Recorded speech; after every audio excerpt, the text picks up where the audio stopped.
एक परिवार में श्री प्रकाश के साथ उसकी पत्नी और उसके दो विवाहित भाई हैं, जिनमें से एक के दो बच्चे हैं और दूसरे के कोई संतान नहीं है। परिवार के कुल कितने सदस्य हैं? 12 सदस्य, 8 सदस्य, 10 सदस्य, 16 सदस्य। रीजनिंग के प्रश्न अक्सर पूछे जाते हैं इस प्रकार के।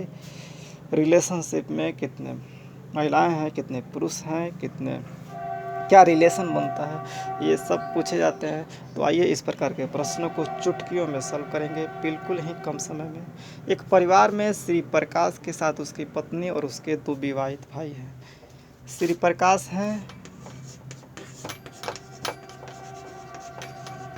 श्री प्रकाश है और उनकी पत्नी है। दो लोग ये हुए। एक परिवार में श्री प्रकाश के साथ उसकी पत्नी और उसके दो विवाहित भाई हैं। इनके जो दो भाई हैं,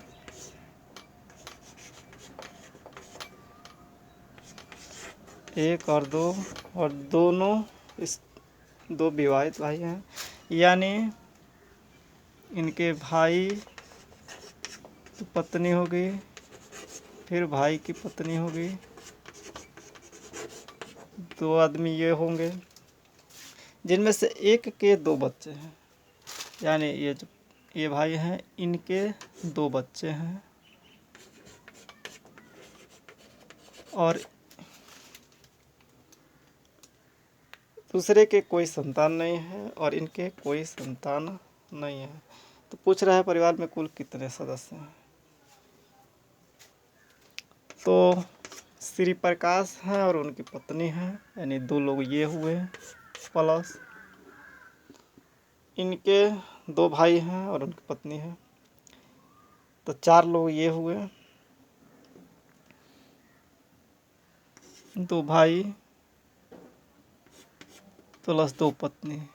एक के दो बच्चे हैं प्लस दो ये हैं और दूसरे के एक भी संतान नहीं है। तो कुल कितने सदस्य हैं? तो दो, दो चार, दो छः, दो आठ, यानी परिवार में कुल 8 सदस्य हैं। महिलाएं, बच्चे और पुरुष लेकर सभी। तो 12 सदस्य, 8 सदस्य, 10, यानी 8 सदस्य जो है करेक्ट आंसर होगा। कैसे? तो आपने देखा, परिवार में श्री प्रकाश के साथ उनकी पत्नी और उसके दो विवाहित भाई हैं। तो उनकी पत्नी होगी, विवाहित भाई हैं, तो जाहिर सी बात है 3 भाई हो गए, प्रकाश और उनके 2 भाई और उनकी पत्नी। तो 3 दूना 6 ऐसे ही हो गया, प्लस एक भाई के, जिनमें से एक के 2 बच्चे हैं, एक भाई के 2 बच्चे हैं। तो 6 प्लस 2, एक के कोई संतान नहीं है। प्रकाश के बारे में और कोई ज़्यादा इन्फॉर्मेशन दी नहीं है, दोनों भाइयों के बारे में दी गई। इसलिए जितना इन्फॉर्मेशन दी है उसी इन्फॉर्मेशन के हिसाब से सूचनाओं से बनाते हैं। तो कुल 8 सदस्य होंगे इस परिवार में। इस प्रकार के प्रश्न अक्सर पूछे जाते हैं इस तरह रिलेशन के। आप कैसा हूँ प्रश्न पूछा जाए, आप सॉल्व कर सकते हैं विद इन सेकंड में, चुटकियों में ऐसे निकाल कर। आशा करता हूँ कि आप सभी को ये चीज़ें समझ में आई होगी। कोई क्वेरी हो कमेंट के माध्यम से ज़रूर बताएं। Thank you, thanks for watching. Please like, subscribe and share.